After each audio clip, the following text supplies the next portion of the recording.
United States and many places around the world, there is an obesity epidemic with the rise of fat acceptance.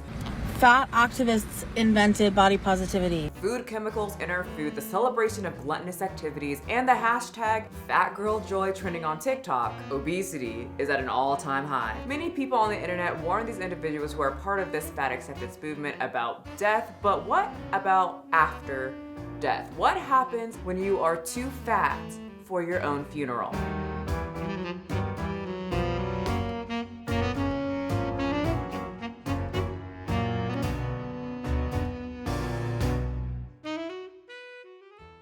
Hello and welcome back to the channel where I find interesting things online so that you aren't sitting on your butt cheeks and rotting your brain, scrolling through TikTok. So if you don't want your brain to turn into that toxic goo from Roger Rabbit, you should maybe hit the subscribe button right here. Thank you. No, seriously, thank you. You guys got me over 900,000 subscribers and it was way, too quick. You guys are too good at hitting that button. So suspicious. So we talk a lot about the fat acceptance community and how many people in the community like to promote, happy fats and fat girl joy. Have you shown yourself some love today? And obesity, psh, but we fat girls can't do anything you thins can do. Or thin mints, whatever they call people smaller than them. And if you say otherwise, well, you're oppressing us. Well, we've seen here time and time again, they have proven themselves wrong many a times as they complain about not being able to fit in clothes, breaking chairs or toilets. J-Bay who complains about not being able to fit through hotel hallways. But I guess that's just oppression. Anyway, today's unfortunate story is about a woman whose obesity would affect her even after death. Let's get into the 850-pound woman named Cassandra Ortiz, who was too large for her own funeral. Beautiful soul, contagious laughter. Carolyn Alvario's daughter, Cassandra Ortiz, passed away a week ago, but remembering the light she brought to this home got clouded by what happened there after she died. I don't wish what we're going through. I don't wish that on anybody. The Milwaukee County Medical Examiner says Ortiz weighed 850 pounds. Alvario says because of her weight, no one had the capacity to handle the case. There's not a funeral home that would take her. So a lot of people are talking about this on TikTok, and people who talk about it on TikTok have gone viral with titles like "Too Fat for Her Own Funeral," and it got me hooked. I don't usually like to talk about death, but we do talk about fat acceptance a lot, and we talk about the problems within it, so here we are. But if you go to these pages and look at all of the comments, the way that the mom is expressing herself is what has a lot of people up in arms and pretty angry. So the mom seems to be focusing on, no one could get my baby out of my house. To walk in that room and just keep seeing her there, and it's like, oh my God, when are they gonna get my baby out of here? They need to get her out of here. On the main page this comes from, the comments are even turned off because most people were saying she's acting like this is a personal attack on her and her family and her child that passed away, but not realizing how large her child was. And she keeps saying that she was this beautiful,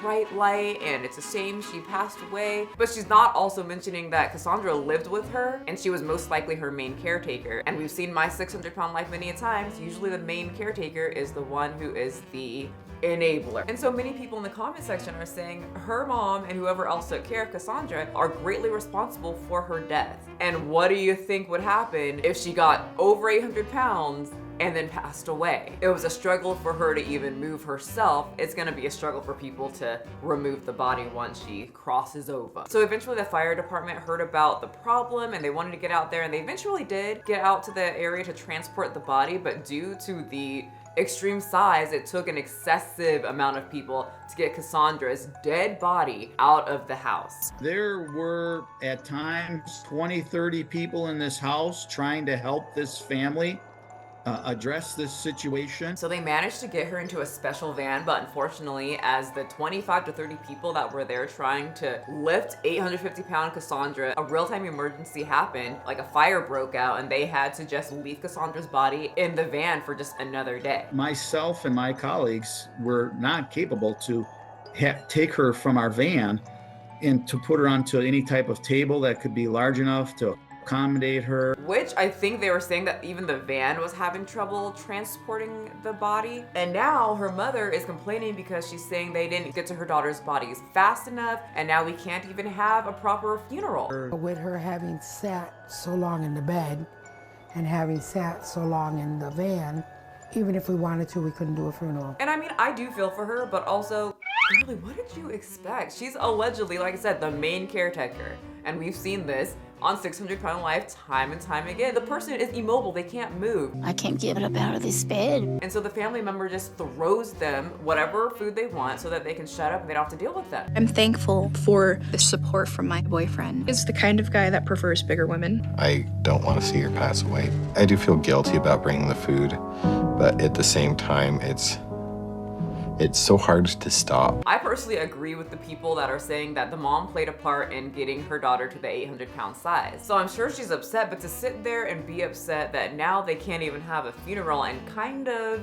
lightly blame the people who took so long to get to her daughter's massive body, it's just interesting. So I understand why the comments are pretty upset and kind of lacking that sympathy for the mother. And which, by the way, you can still have a funeral, you just can't have a body viewing. Which, if I was in her shoes, I don't know if I'd want to keep seeing the body. She seems like she saw it enough just laying there lifelessly in the house that she was there. Like, while she was there for like 12 hours before people could come and take her out. And even then, after the 12-hour mark, they still struggled to move the body. It took a lot of time. It's not just like when my grandma passed away, they kind of just threw her body on a thing and willed her out. It was not the normal average experience because we are not talking about a normal and or average body. And the situation, yes, very, very sad, but it is a constant reminder of how stupid, absolutely dumb fat acceptance is. How stupid these individuals sound when they say obesity is fine. And there's no studies showing that obesity impacts your health negatively. Smile. Everything is rainbows and sunshine and butterflies as they flap around their stomach in our faces. Have you shown yourself some love today? Just showing off their visceral fat. Looking at you, Fat Doctor UK. Yes, a fat acceptance doctor. What universe are we in? The stupid universe. Videos of the fat acceptance doctor, linked below. Alvario urges other families to pre-plan arrangements. She wants the state of Wisconsin to have a protocol for situations like her daughter's. Something's gotta be put in place. To me, when I saw that last clip, it's like now she wants to take action. Now she wants to help her daughter in any way that she can. After death. Now there needs to be protocol set when this type of stuff happens, when it doesn't have to happen. And the other issue that people are saying is that there was no mention of I could have done better, or maybe warning other families who have obese family members who have a food addiction problem. This is what happens when you are helping your family member with their addiction. This is your future. Do not help your family get to 850 pounds. There was none of that. It was just, they weren't here quick enough to get my baby out of this house and move her 850-pound body. How are they struggling with this? How is there no protocol? It pretty much just felt like a blame game, and then no taking responsibility for what led your daughter to get to that point. So this got me very interested in the process after a morbidly obese individual passes away. What happens to the body when it's too fat? Well, if you are of size and your body is able to actually be viewed because you didn't pass away in your own filth while your family sobs, and I'm not trying to be disrespectful, this is extremely sad, but it is the reality. And from someone who sees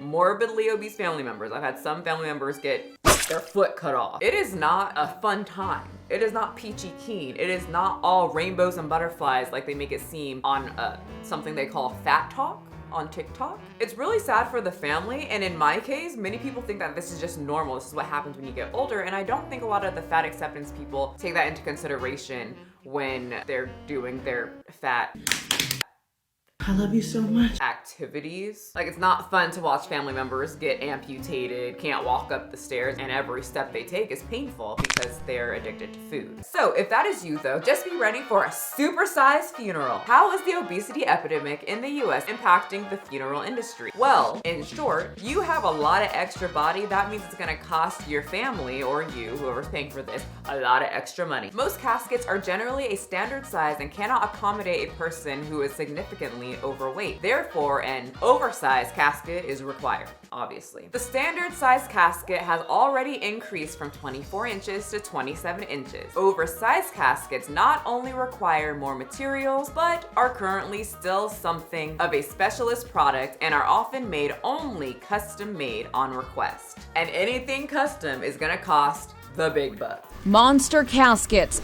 built for the obese. That is huge. You're talking about something that's going to have to be moved with some kind of machinery. This kind of reminds me of the really popular topic in the fat acceptance community, or just in fat communities in general, is the biggest thing that they complain about is not having enough clothes to fit their body. They don't have a lot of options. Well, that travels on into death. Now you don't have a lot of options to put that big old beautiful body into a casket, if you care. I personally don't really care what happens to my body after I die. I'm not here anymore. Anyway, casket companies such as Goliath Casket have emerged to cater to this market and build caskets up to 52 inches wide that can hold a person between 800 and 1,000 pounds.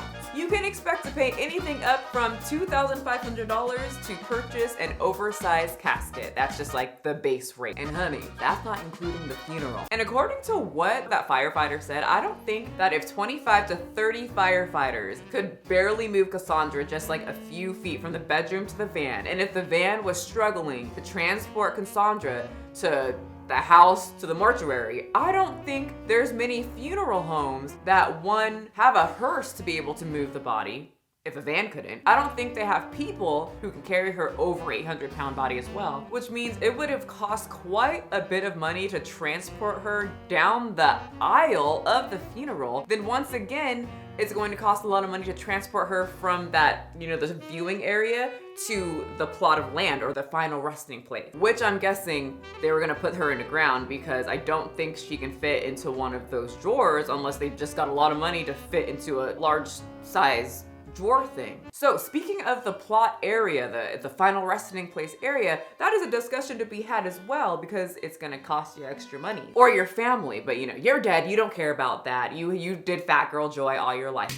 It's fine. Some cemeteries are adapting by offering larger single plots that are 4 feet wide by 10 feet long, but these are not always available and some aren't even big enough. Some cemeteries will require 2 co-joined single plots may be required to accommodate an oversized casket. So apparently in this article what's happening is people will pre-plan their death and they'll purchase a certain amount of space and then come to find out they've gotten even bigger since that time and they can't fit into the plot anymore, which causes a lot of complication for the family and often results in the family having to purchase a whole new plot and try and resell the existing plot. So I was reading about this for a long time and there is so many issues that your family will have to deal with if funerals are something that you need to do. It kind of reminds me a little bit of the woman Jamie Lopez who opened the nail salon because she kept breaking chairs for being too big at an average sized nail salon, and the owners of the nail salons kept showing her the door because the equipment couldn't withstand her weight. So if you have a place that praises fat people or, just kind of gives people a safe place, they want to attack it.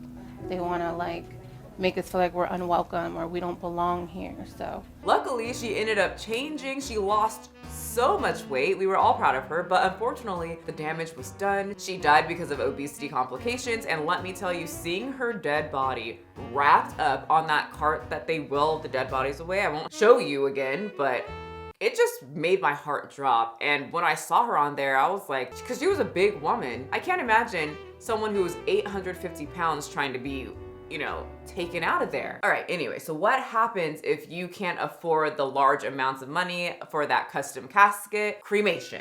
Yes, you can get cremated, but apparently that's a struggle, and the bigger you are, the more money you're gonna have to spend. You can be cremated at any size, but once you get over 300 pounds, it gets a little bit more complicated and more dangerous to cremate you, so they will charge you extra if you're over 300 pounds. You might have to go to a different crematory or a retort for bigger bodies. We had one that was 700 pounds plus 2 months ago. We had to send it 2 hours away. Apparently some crematories have been lit up in flames because of the excess amount of fat on these obese bodies, and they call it a grease fire. An overly obese body set a crematorium on fire again. Firefighters say it's one of the oddest calls they've ever been to in a Dauphin County crematorium, which caught fire this morning because of what they call an oversized body in the oven. Apparently it took 2 hours to be controlled by firefighters, and there wasn't any serious damage though, since these type of places are built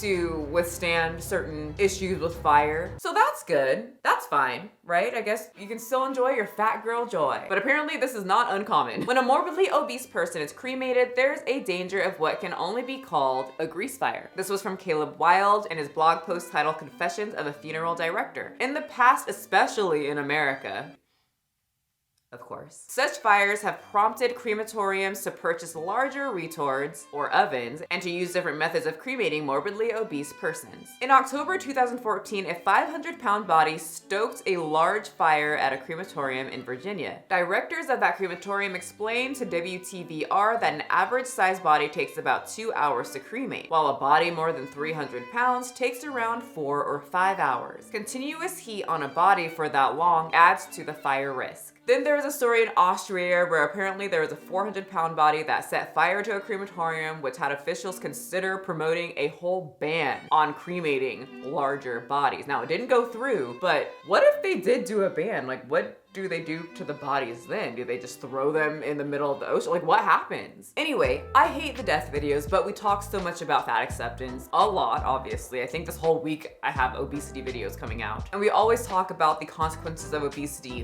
while you're living. I thought it was interesting that even after death, an overly sized body is still a burden and affects your family. But I mean, if fat girl joy is more important to you than all of that, I say jiggle it up. If not, protect your health, people. You do not need big biceps to scare away the boys. You don't need thick thighs that can crush 1,000 men's heads. But I personally think it is important to look out for your health. So on that note, I'll see you guys next time. Pick it up, pick it up, pick it up, pick it up. You see the drippy, I'm fitted up. Hop in my car and the giddy up. Secure the bag, yeah, I get the bus. Pick it up, pick it up, pick it up. You see the drippy, I'm fitted up. Hop in my car and the giddy up. Secure the bag, yeah, I get the bus. Pick it up, pick it up, pick it up, pick it up. Ooh, I've been on the flex since flex on. Neighborhood all in your